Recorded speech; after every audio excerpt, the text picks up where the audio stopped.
이번 코너 더불어 선거법 시간입니다. 오늘도 선거법에 대해서 명쾌하게 해설해 주시는 더불어 포럼의 법률지원실장 엄지척 선생님, 이창선 실장님 나와주셨습니다. 반갑습니다. 예, 안녕하십니까. 달이 빛나는 밤에 더불어 선거법 엄지척 이창선입니다. 우리 문재인 후보가 당선될 수 있는 선거법에 관한 모든 것을 알려드리겠습니다. 엄지척이 아주 큰 반향을 일으켰는데, 근데 오늘, 그러니까 녹음하고 있는 오늘 기준으로 경선 후보 그 기호가 결정이 됐죠. 그렇습니다. 네, 바꿔야 될 것 같아요. 지금 3번인데요. 경선 후보 기호는 3번. 본선 후보 기호는 1번입니다. 그래서 저는 3.1절을 좀 생각해 주셨으면 어떨까 하는 생각을 하고 있습니다. 경선은 3번, 본선은 1번. 3.1절. 3.1절. 그래서 저희가 3.1절의 일제와 대항해서 3.1 운동을 하지 않았습니까? 그거와 똑같이 적폐청산을 위해서 저희 후보께서 큰 신념을 가지고 지금까지 쌓여져 있는 적폐청산을 반드시 할 거라고 생각합니다. 3.1 운동의 정신으로. 3.1 운동의 정신입니다. 문지기 여러분 잘 들으셨죠? 3.1절을 생각하면서 경선은 기호 3번, 본선은 기호 1번. 그렇습니다.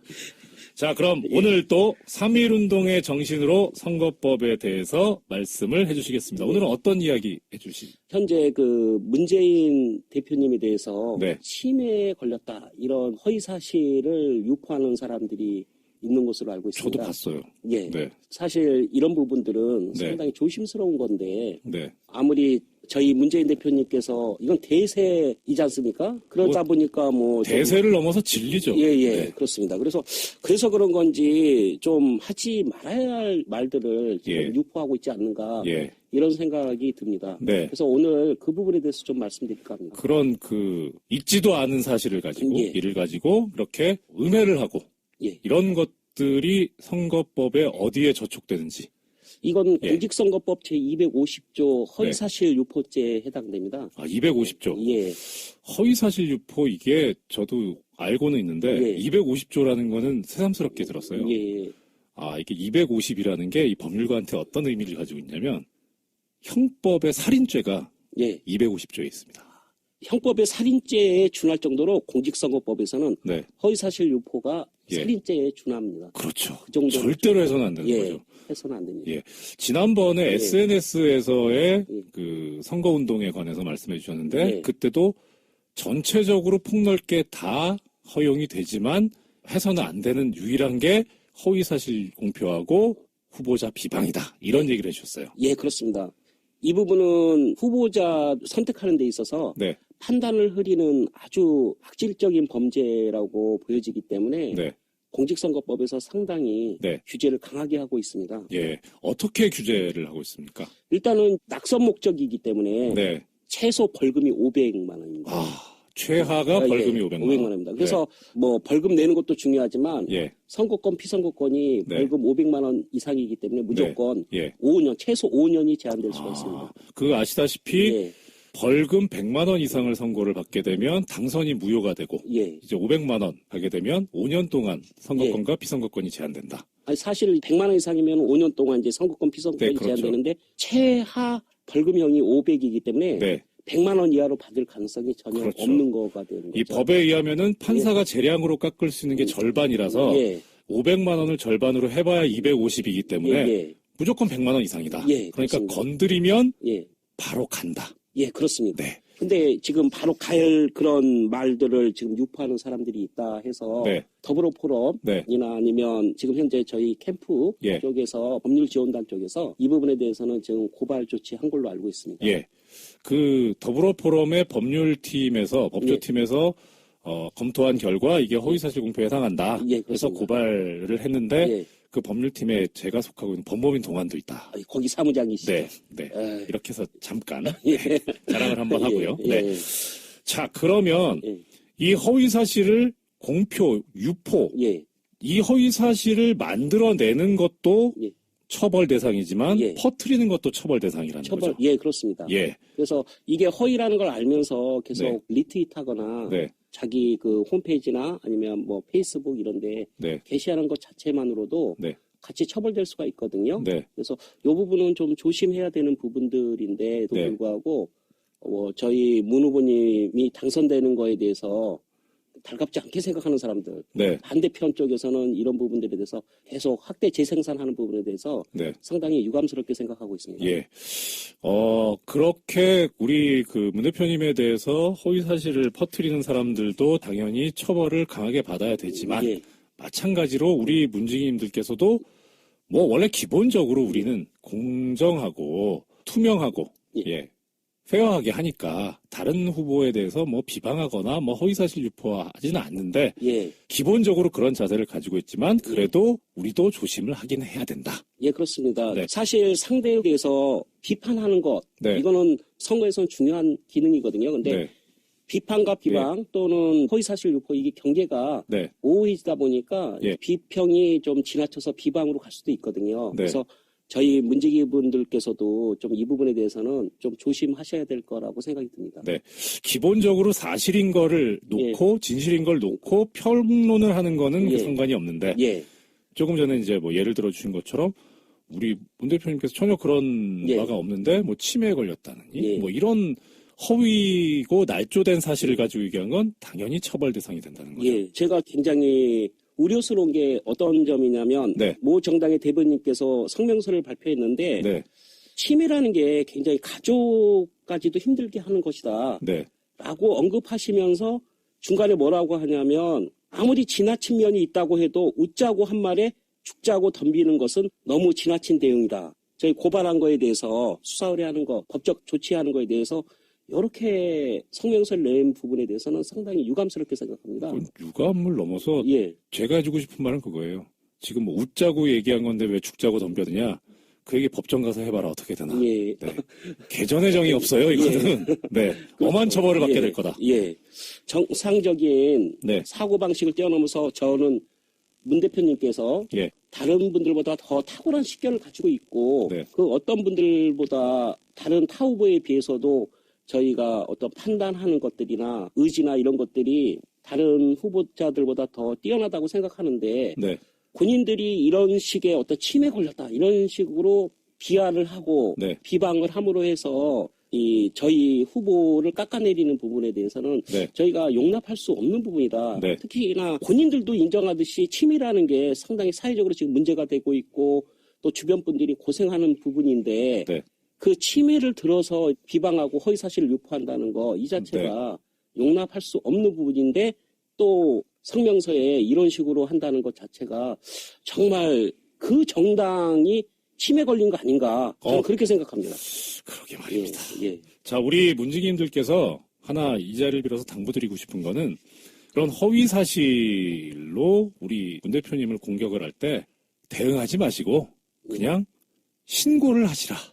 그렇습니다. 그게 속이 편합니다. 그렇습니다. 저희 더불어 포럼의 법조팀에서 검토해가지고 다 법적 조치 취해버릴 거니까요.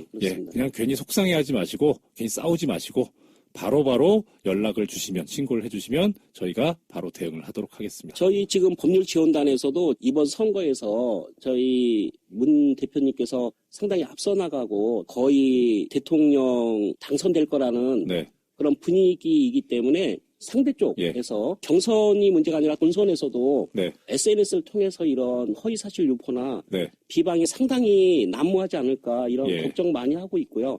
강하게 지금 대처할 생각을 하고 있습니다. 우리 캠프나 포럼 뭐 여러 하여튼 우리 문재인 대표님과 함께 하고 있는 사람들이 능력을 총동원해서 이런 선거의 공정성을 흐리는 행위를 뿌리 뽑으려고 하고 있으니까 우리 문지기님들께서는 안심하시고 괜히 쓸데없는데 시간과 능력 낭비하지 마시고 신고를 해주십사. 다시 한번 당부드립니다. 신고 중요합니다.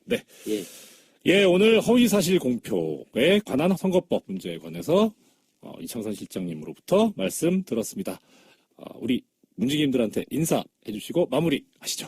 지난주까지 제가 계속해서 엄지척을 외쳤는데 이제는 3.1 운동 정신, 3.1 이 숫자를 꼭 머릿속에 넣어두시고 경선에서는 3번, 본선에서는 1번입니다.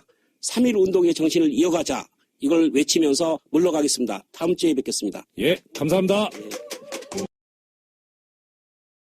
이게 지금이야 뭐 TV가 컬러로 다 나오지만 제가 국민학교 다니던 시절에는 이 1970년대 이때는 흑백 TV였거든요. 연식이 나오는데 컬러 TV 시대가 도래하고 나서부터 얼마 되지 않아 브라운관을 종횡무진 누비셨던 아나운서였었고요. 노무현 시민학교의 교장 선생님이시고 지금은 더불어 포럼에서 온갖 굳은 일을 앞장서서 해내고 계시는 우리의 대들보십니다. 유정아 상임위원장님을 모셨습니다. 안녕하세요. 이렇게들 하시는 거예요? 아, 예. 이게 저기 메이저에서 오래 하셨으니까. 방청객 동원 대신에 스태프들이 같이 박수 치시는. 예, 뭐 저희 다 셀프로 다 하고 있습니다. 네. 너무 다정하고 좋습니다. 예. 아유, 뭐 진짜 이 고수를 또 앞에 모시고 말씀을 나누려니까 떨리네요. 네. 아니에요. 제가 그 이정열 판사께서 보내주셔서 한번 첫 방송 듣고 네. 제가 뭐 문자로도 보내드렸고 PD께도 말씀드렸지만 정말 극찬을 했어요. 네. 어떤 말에 어떤 적절함이라든가 뭐 어떤 속도라든가 목소리라든가 그 일선에서 말하기를 좌우하는 그 미시적인 의사소통 능력을 구성하는 요소들을 다 갖고 있는 이런 판사가 있었구나. 극찬이십니다. 네. 아, 이게 참 감사한 말씀이긴 한데 워낙 뭐 우리가 같은 분을 지지하다 보니 성향이 비슷해가지고. 그렇죠. 그리고 너무나 친근감을 저희가 네. 느끼고 애정 앞으로 계속해서 더 쌓아갈 것 같아요. 저희끼리. 그럼요. 예. 그리고 개인적으로는 또 제 은사님이시고. 아, 그걸 어떻게 은사라고 하나요? 아, 한 번쯤. 잘 제대로 배우고 잘 배웠었는데 많은 도움이 됐었고요. 네. 그러니까 사법연수원에서 중견 판사. 예, 중견법관 연수할 때. 예. 네. 그래서 참 개인적으로도 존경하는 분인데 이렇게 모시게 돼서 참 영광입니다. 반갑습니다. 네. 그건 그렇고 저희 방송은 누구나 다 알고 계시다시피 문재인 대표님을 위한 편파 방송이거든요. 오늘은 물론 우리 유 선생님도 소중하고 중요한 분이시지만 문 대표님을 위주로 이야기를 풀어나가도록 하겠습니다. 각오하고 나왔습니다. 네. 각오까지 하실 거예요. 그런데 저는 사실은 이런 말씀을 드려도 될지 모르겠지만. 네. 이럴 때 저는 보통 하지 마세요라고 하는데요. 할 거예요. 네. 그냥 한번 해본 말이고요. 그 약간의 그 편파적인 건 어떤 의미에서 약간 들을 때 힘들기도 하더라고요. 아, 네. 그런데 너무 좋아하는 분인데도 불구하고. 그래서 오늘 한번 저는 그 7번째 초대 손님이시고 플라이 투 더 문, 문에게 날아간 사람이지만 문을 그렇게 편파성을 내걸고 그렇게 하지 않고 아주 객관적인 의미에서 조근조근 문을 편파적으로 사랑해 뵀습니다. 알겠습니다. 문지기 여러분들께서는 객관적이다가 편파적으로 변해갈 수밖에 없는 모습을 앞으로 지켜보시게 되지 않을까 기대가 됩니다. 네, 저희 플라이 투 더 문 시간에 항상 공통 질문이 있습니다. 일단은 지금 뭐 여러 경력을 가지고 계시긴 한데 선생님께서 우리한테 가장 먼저 다가왔던 경력은 언론사 아나운서셨었거든요.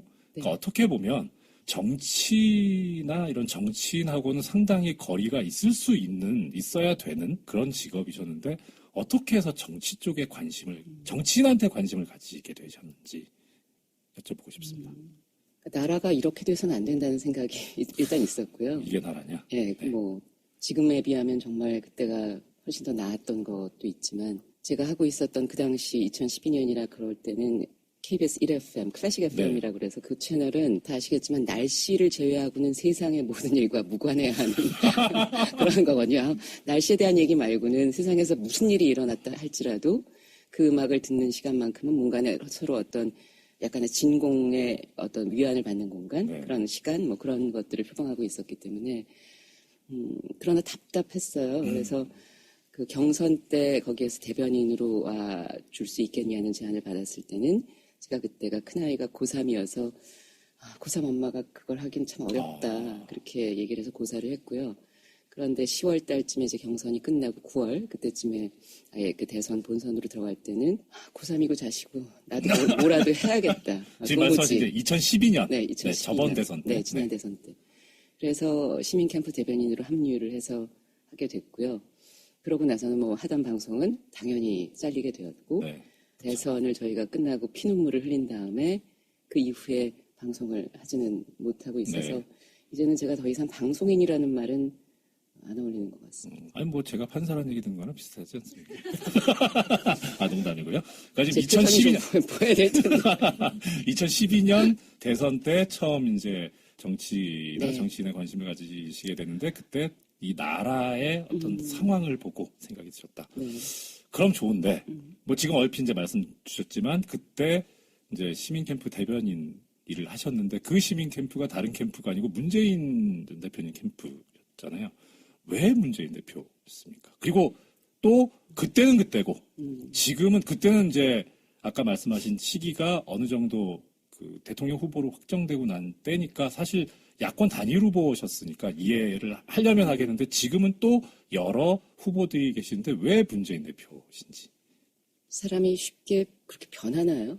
그러니까 저는 일단 이번에 제가 만약에 네. 다른 데를 가지 않았다라는 질문을 먼저 답변을 드리자면 네네. 그렇고요. 사람을 한번 좋아하게 되면 뭐 예전에 사랑이 변한다라는 그런 광고 문구도 있었지만 그것도 사랑일 텐데 그 처음에 시작되는 왜 제가 이 문 대표를 정말로 그냥 그냥 굉장히 무조건적이었던 것 같아요. 어떤 무조건적인 신뢰. 네. 그리고 지금도 제가 마찬가지지만 저 사람은 자기가 가지고 있는 것 더 이상을 보여주고 싶은 욕망이 없는 사람이다. 나는 내가 가지고 있는 것대로 보여지고 싶은 욕망을 가진 사람이다. 그러니까 열 금도끼 줘도 내 쇠도끼 찾으러 길 떠날 사람이다. 그런 느낌들이 예. 다른 사람들한테서는 느껴지지 않았어요. 네. 그리고 다른 하나는 저는 이렇게 능란한 사람을 좋아하지 않거든요.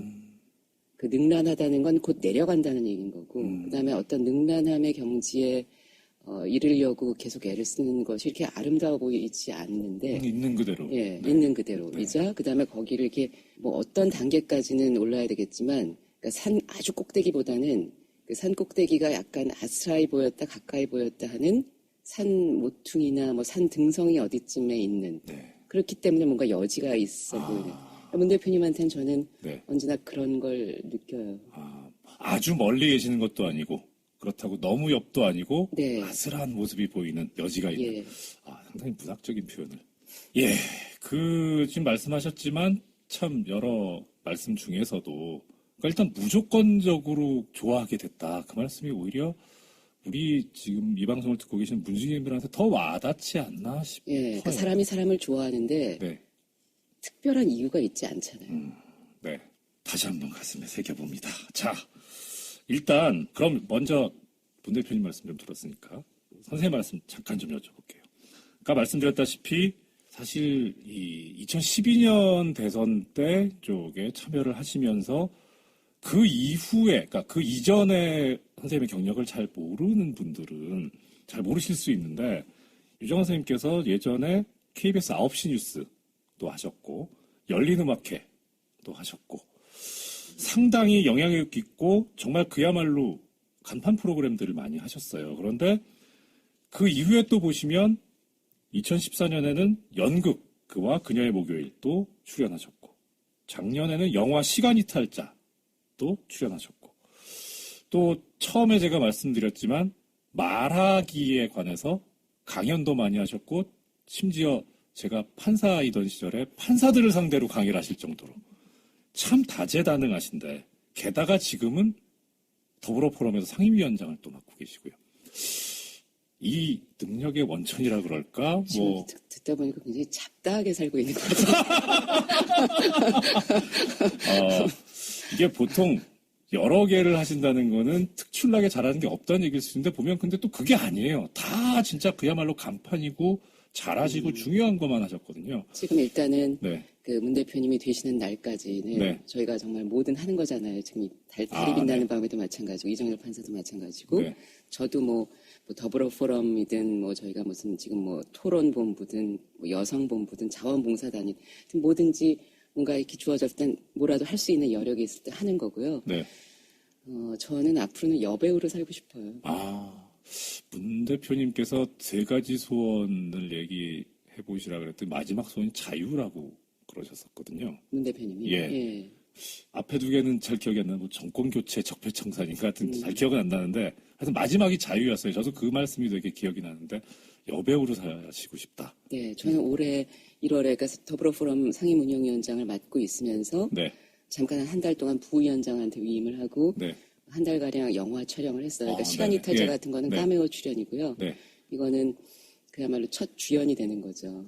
네, 그래서 한 20대 때의 젊은 날의 연인이 한 30년 만에 공항 흡연실에서 우연히 만나게 돼서 그래서 한 3번쯤의 만남을 갖는 얘기거든요. 근데 아주 재밌었어요, 작업이. 그리고 한 1년에 한 편쯤씩만 영화 촬영을 할 수 있다면 한 10년 살만하겠다. 그 생각이 들었어서 뭐 그런 일이 있었으면 좋겠고, 아까 이제 연극이랑 그 영화는 어떻게 생각하면 오늘날 생각해보니 2012년 대선 패배가 내 인생에 준 선물이구나. 그게 아니었으면 아마 방송을 뭐 여기저기서나 뭐 한두 군데서나 하고 있지 않았을까 그런 생각이 들고요. 네, 선생님. 그리고 아까 제가 소개 말씀드릴 때도 언급을 했는데 노무현 시민학교 교장 선생님이셨어요. 노무현 대통령님하고는 어떤 인연이 혹시 있으신지요?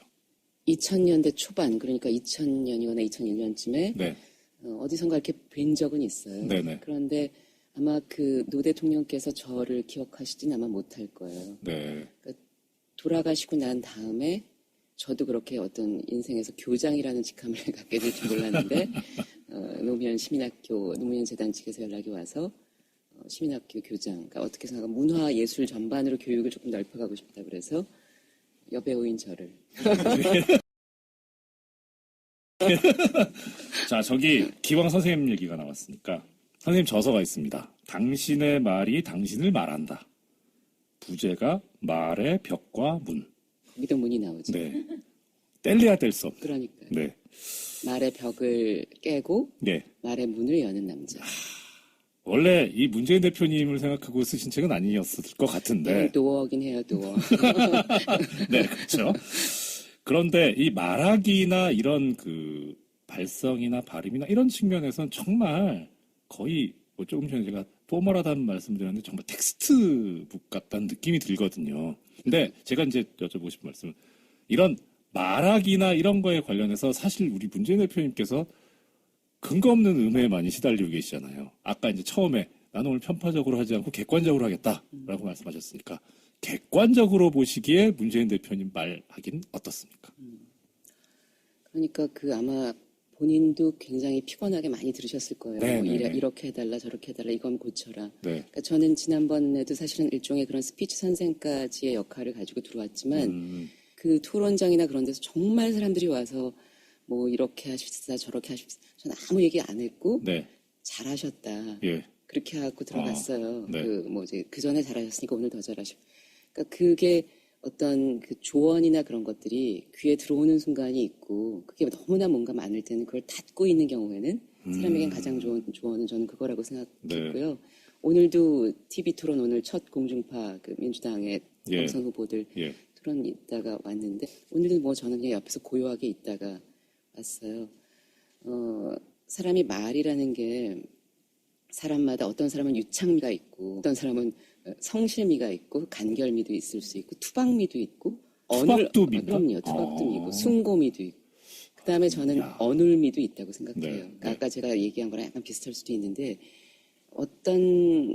뭐 저는 방송을 했기 때문에 그 어느 정도의 유창함을 우리가 직업적으로 가져야 되는 게 있으니까 그걸 어느 정도 이렇게 목표로 한다 할지라도 일반인들에게 그 정도의 어떤 유창함을 갖는 건 그렇게 아주 아름답진 않은 일이다라는 생각이 들고 그래야 어떤 여지가 남고 여백이 있고 그다음에는 다른 사람에게 귀 내어줄 수 있는 어떤 여유 같은 것도 생기는 거죠.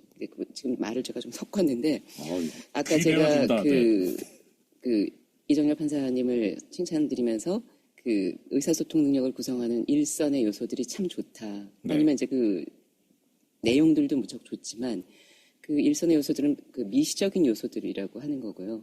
일선에서 우리 말을 이 사람 뭐 소리가 좋다, 어느 정도 유창하다, 눈을 제대로 맞춘다, 태도가 당당하면서도 겸손하다, 외양이 혐오스럽지 않다. 이제 그런 그 얘기는 저를 보고 하지 마세요.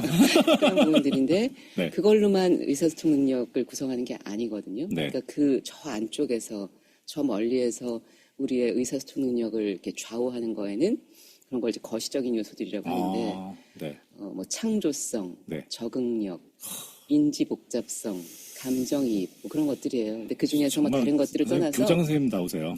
감정이입 능력인데 저는 이제 문 대표님의 그거에 대해서 얘기하고 싶은 거죠.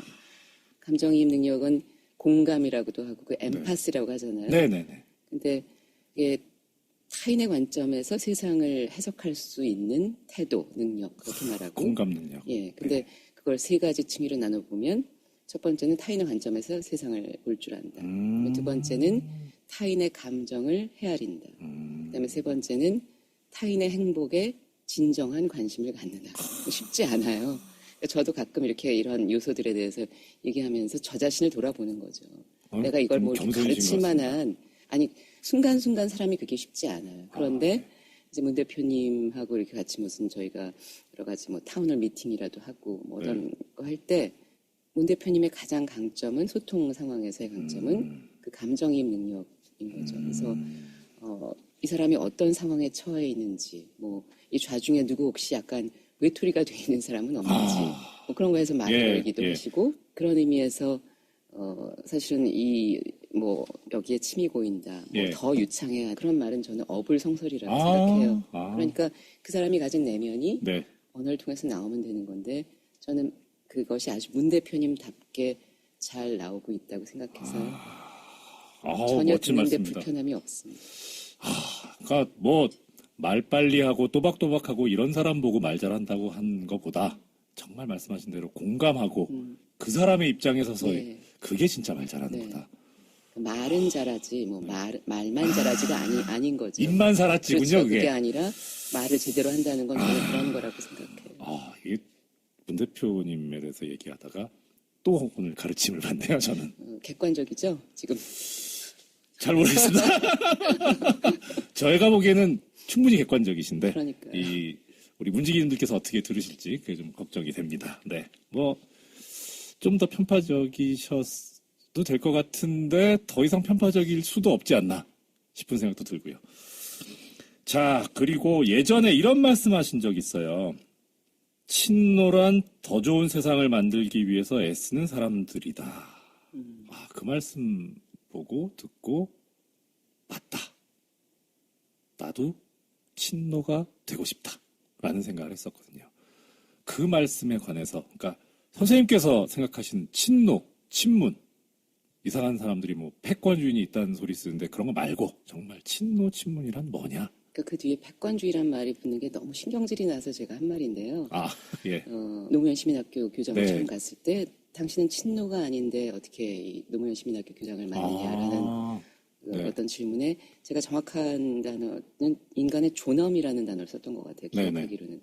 그러니까 노무현 대통령은 인간의 존엄을 아주 소중하게 생각한 사람이다. 그렇다면 친노란 우리 다 같이 노무현 대통령처럼 인간의 존엄을 소중하게 생각하는 사람이라고 할 때 그래서 여기 친노 아닌 사람 있나요? 이렇게 물었던 거죠. 저는 친문이라는 것도 그렇게 풀었으면 좋겠거든요. 계속 그 친문 패권주의다 뭐다 할 때 그거에 대해서 대응을 하기 시작하면 그들의 그거에 놀아나는 거잖아요. 그러니까 이런 되물을 수 있는 어떤 것이 저는 친문도 사실은 저희가 말씀드렸던 친노에서 그렇게 멀지 않다고 생각합니다. 사람을 사랑하고 인간을 존중하고 인간의 존엄성을 생각하는 아끼는 사람이다. 뭐 오늘 자, 그러면 객관적이시니까 가까이서 문재인 대표님 보셨을 때 이건 좀 아니다. 라든가 뭐 흉이나 단점보다는 알려지지 않은 그런 에피소드라든가 남들이 모르는 이런 그야말로 소탈하고 인간적인 모습, 뭐 소탈하고 인간적인 건 다 알지만 그런 게 혹시 있는지요? 지난 2012년 12월 19일 대선 날, 대선 전날 이제 마지막 유세가 이제 서울역에서 시작돼서 KTX를 타고 대전에 내리고 또 어디 내리고 해서 부산까지 이어진 유세를 쭉 제가 이제 사회 보면서 같이 모시고 다녔거든요. 그리고 나서 저도 대전에서 부산쯤에는 저도 한번 인사를 드리고 싶어서 이제는 그 당시엔 사실 이제 우리가 된다라고 생각하고 있었고 어찌됐든 그 후보로서의 그 문재인에게 인사를 드리고 싶었어요. 그래서 그 계신 칸을 막 찾아가가지고 말이랍시고 제가 또 열심히 생각해서 이런 후보를 가졌어서 너무 행복했다. 진심이시네요. 그럼요. 나름 정말로 이렇게 말을 해가지고 이렇게 했는데 네 그러시는 거예요. 리액션이. 리액션이. 그래서 내가 아니, 상처받았어요. 아니 아까는 상대방의 입장에서 그날 얼마나 정신이 없으셨을 테고 예. 그 다음에는 뭐냐 하면 멀리 있는 사람이나 가까이 있는 사람이나 차별하지 않는 거예요. 나중에 생각해보니. 내가 조금 너랑 가까이 있었다 그래서 더 반가워한다든가 좀 멀리서 막 유세 때 손을 흔드는 사람이라 그래서 좀 더 멀리 대한다든가 그것에 대한 어떤 차별이 없다라고 해석하기에 이르러서 정말 제가 객관적이죠. 객관적이시네요. 근데 이제 그런 부분들이랑 그런데 제가 4년 동안 저희가 쭉 이렇게 뭐 한 달에 한두 번씩도 뵙고 댁에도 가고 뭐 그렇게 지내면서 그게 근데 변하지 않으세요. 그러니까 어떤 뭐랄까 일관성과 항상성, 상시성 변하지 않과 동시에 점진적으로 어떤 사람이 이렇게 곁을 내어주는 게 있는 거죠. 예. 그러면서 이렇게 아주 정이 많이 들었던 것 같아요. 사모님하고도. 예. 곁을 내어준다는 게 사실 정말 말은 쉽지 이렇게 쉬운 게 아닌데요. 예. 그래서 정말 같이 공감할 수 있고 옆에 같이 따뜻하게 있을 수 있다는 얘기지 않습니까? 예. 그러니까 어떻게 좀 단점을이라도 사실 저희가 전에 몇 번 방송하면서도 결국 결론 내렸지만 문재인 대표님은 단점을 찾으려면 전생을 털어야 된다는 결론을 내렸거든요. 현생에는 없다. 맞네요. 예. 객관적이시잖아요. 하다 보니 이렇게 더 가열되죠. 이 객관성이. 그나마 찾으신 게 그렇게 정말 더 동고동락을 같이 하셨던 2012년 대선 때 인사를 드렸는데 정말 무덤덤하게 하셨던 그런 상처는 있으셨다. 역시 털기가 힘들어요. 네. 자, 그러면 선생님께서 이제 지금 우리 적폐청산의 첫걸음으로 이제 대통령이 탄핵돼서 쫓겨났습니다. 앞으로 이제 문재인 대표님께서 대통령이 되셔서 하셔야 될 일도 많고 또 우리 분지들이 함께 건설해야 될 대한민국이 있을 텐데 선생님께서 꿈꾸시고 생각하시는 우리나라, 우리 대한민국은 어땠으면 좋겠다. 어떻게 생각하시는지요? 그러니까 이 땅에 어디에서 어떤 처지에서 태어나더라도 적어도 먹고 살 수는 있고 그다음에는 어떻게 태어났다고 해서 뭐 혹은 뭐 어디에서 태어났다고 해서 어떤 다른 것에 비해서 차별받거나 불공평하지 않은 그런 게 제가 생각하는 게 가장 아우를 수 있는 말인. 어떤 사람은 좀 능력 있게 태어날 수도 있고 어떤 사람은 그게 없을 수도 있잖아요. 그러니까 저는 그 지난 10년, 뭐 9년이지만 가장 견딜 수 없었던 게 사람이 그런 것들을 다 무시하고 누구든 노력하면 뭘 할 수 있다, 성공할 수 있다라는 거짓 희망을 주는 그것 속에서 굉장히 많은 나쁨이 있었다고 생각하는데 그러한 것의 출발점이 다른다는 걸 인정하고 그러나 그것이 아니더라도 어느 정도 살 수 있는 사회를 마련해 주는 것이 정부가 할 일이라고 생각합니다. 그야말로 사람이 사람처럼 살고 사람 대우 받는 거네요. 아까 말씀하셨던 친노 친문의 요건, 인간의 존엄성을 받드는 그거랑 일맥상통하는 것 같습니다.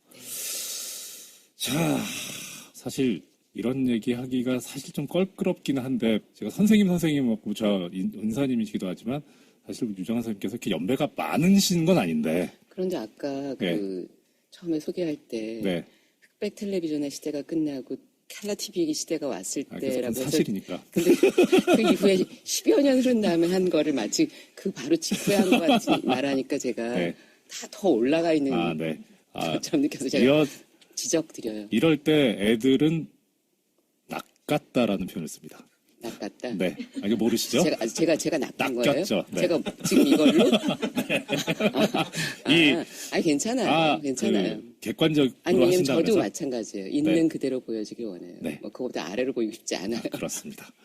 이제 사설을 길게 말씀드린 거는 그래도 이렇게 정말 사실 냉정하게 그냥 정말 객관적으로 놓고 보면 우정 선생님 능력자시거든요. 저희가 참 믿고 따르는 분이고 또 노무현 시민학교 교장 선생님 또 지금 더불어포럼의 상임운영위원장 본인이 능력을 가지고 계실 뿐만 아니라 그 능력에 걸맞게 다른 사람들을 이끌고 보살피고 하시거든요. 그래서 그야말로 지금 이 헬조선을 살고 있는 우리 젊은 친구들 또 후배들한테 좋은 말씀, 한 말씀 부탁드리고자 연배가 그렇게 많으시지도 않으심에도 불구하고 사설을 길게 늘어놨습니다. 네, 좋은 말씀 부탁드립니다. 계절로 치면 봄을 지내고 있는 거잖아요. 네. 청년 시절에. 근데 네. 사실은 이제 봄을 봄답지 못하게 지내고 있는 청년들이 많아서 네. 그거는 어떻게 생각하면 문 대표님도 자주 말씀하시지만 우리 세대가 참 미안하다. 그런 얘기 하시잖아요. 인생에서 이렇게 사계가 있는 것에 대해서 약간 기대감을 가지고 그러니까 성화도 있을 수 있고 네. 그다음에 어느 정도 계절이 지나면 네. 뭐 잎을 떨굴 일도 알고 그런 어떤 자연의 섭리에 맞는 인생을 살았으면 좋겠습니다. 뭔가 철학적이면서도 느낌이 있고 울림이 있네요. 예, 그때 잘 맞게 본인의 모습에 맞는 삶을 살았으면 좋겠다. 네. 또 그런 사회를 문재인 대표님께서 앞에 서서 만들어 주실 거고 우리도 함께 같이 만들 거고요. 네. 네. 예, 오늘 우리 더불어 포럼의 상임운영위원장을 맡고 계시는 유장환 선생님을 모시고 좋은 말씀 들었습니다. 사실 지금 녹음하고 있는 오늘 3월 14일 그 공중파에서 했던 더불어민주당 그 대선 후보 경선 토론이 있었고 그래서 그것 때문에 여의도에 계시다가 지금 녹음 때문에 급히 오셨다가 다시 또 가셔야 되는데. 네, 저희 종편 토론 앞두고 예, 또 토론 준비 때문에 가셔야 되는데 그 바쁜 시간에도 불구하고 이렇게 좋은 말씀 해주시고 또 시간 내주신 선생님께 다시 한번 감사 말씀드립니다. 오늘 와주셔서 감사합니다. 고맙습니다. 이번 코너 더불어 선거법 시간입니다. 오늘도 선거법에 대해서 명쾌하게 해설해 주시는 더불어 포럼의 법률지원실장 엄지척 선생님, 이창선 실장님 나와주셨습니다. 반갑습니다. 예, 안녕하십니까. 달이 빛나는 밤에 더불어 선거법 엄지척 이창선입니다. 우리 문재인 후보가 당선될 수 있는 선거법에 관한 모든 것을 알려드리겠습니다. 엄지척이 아주 큰 반향을 일으켰는데 근데 오늘 그러니까 녹음하고 있는 오늘 기준으로 경선 후보 그 기호가 결정이 됐죠. 그렇습니다. 네, 바꿔야 될 것 같아요. 지금 3번인데요. 경선 후보 기호는 3번. 본선 후보 기호는 1번입니다. 그래서 저는 3.1절을 좀 생각해 주셨으면 어떨까 하는 생각을 하고 있습니다. 경선은 3번, 본선은 1번. 3.1절. 3.1절. 그래서 저희가 3.1절에 일제와 대항해서 3.1 운동을 하지 않았습니까? 그거와 똑같이 적폐청산을 위해서 저희 후보께서 큰 신념을 가지고 지금까지 쌓여져 있는 적폐청산을 반드시 할 거라고 생각합니다. 3.1 운동의 정신으로. 3.1 운동의 정신입니다. 문지기 여러분 잘 들으셨죠? 3.1절을 생각하면서 경선은 기호 3번, 본선은 기호 1번. 그렇습니다. 자, 그럼 오늘 또 3.1 운동의 정신으로 선거법에 대해서 말씀을 해주시겠습니다. 오늘은 어떤 이야기 해주실? 현재 그 문재인 대표님에 대해서 치매에 걸렸다 이런 허위 사실을 유포하는 사람들이 있는 것으로 알고 있습니다. 저도 봤어요. 사실 이런 부분들은 상당히 조심스러운 건데 아무리 저희 문재인 대표님께서 이건 대세이지 않습니까? 그러다 보니까 대세를 넘어서 진리죠. 그렇습니다. 그래서 그런 건지 좀 하지 말아야 할 말들을 지금 유포하고 있지 않는가 이런 생각이 듭니다. 그래서 오늘 그 부분에 대해서 좀 말씀드릴까 합니다. 그런 있지도 않은 사실을 가지고 이를 가지고 그렇게 음해를 하고 이런 것들이 선거법에 어디에 저촉된 법인 동안도 있다. 거기 사무장이시죠. 이렇게 해서 잠깐 자랑을 한번 하고요. 자, 그러면 이 허위 사실을 공표, 유포, 이 허위 사실을 만들어내는 것도 처벌 대상이지만 퍼뜨리는 것도 처벌 대상이라는 거죠. 그렇습니다. 그래서 이게 허위라는 걸 알면서 계속 리트윗하거나 자기 그 홈페이지나 아니면 뭐 페이스북 이런데 게시하는 것 자체만으로도 같이 처벌될 수가 있거든요. 그래서 이 부분은 좀 조심해야 되는 부분들인데도 불구하고 저희 문 후보님이 당선되는 거에 대해서 달갑지 않게 생각하는 사람들 반대편 쪽에서는 이런 부분들에 대해서 계속 학대 재생산하는 부분에 대해서 상당히 유감스럽게 생각하고 있습니다. 그렇게 우리 그 문 대표님에 대해서 허위 사실을 퍼뜨리는 사람들도 당연히 처벌을 강하게 받아야 되지만 마찬가지로 우리 문지기님들께서도 뭐 원래 기본적으로 우리는 공정하고 투명하고 예.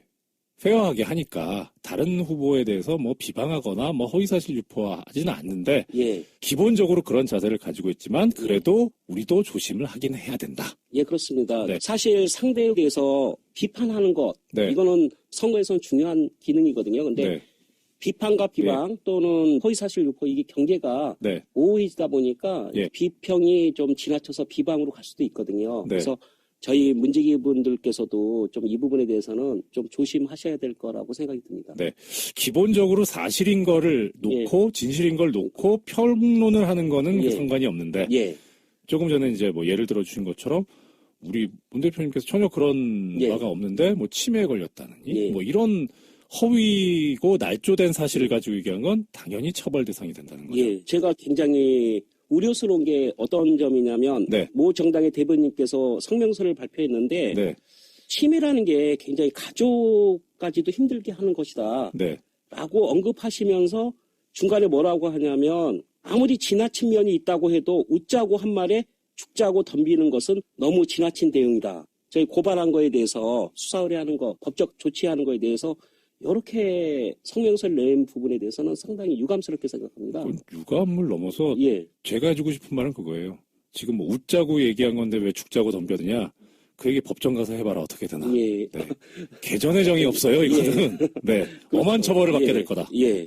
정상적인 사고방식을 뛰어넘어서 저는 문 대표님께서 다른 분들보다 더 탁월한 식견을 가지고 있고 그 어떤 분들보다 다른 타 후보에 비해서도 저희가 어떤 판단하는 것들이나 의지나 이런 것들이 다른 후보자들보다 더 뛰어나다고 생각하는데 본인들이 이런 식의 어떤 치매에 걸렸다 이런 식으로 비하를 하고 비방을 함으로 해서 이 저희 후보를 깎아내리는 부분에 대해서는 저희가 용납할 수 없는 부분이다. 특히나 본인들도 인정하듯이 치매라는 게 상당히 사회적으로 지금 문제가 되고 있고 또 주변 분들이 고생하는 부분인데 그 치매를 들어서 비방하고 허위사실을 유포한다는 거 이 자체가 용납할 수 없는 부분인데 또 성명서에 이런 식으로 한다는 것 자체가 정말 그 정당이 치매 걸린 거 아닌가 저는 그렇게 생각합니다.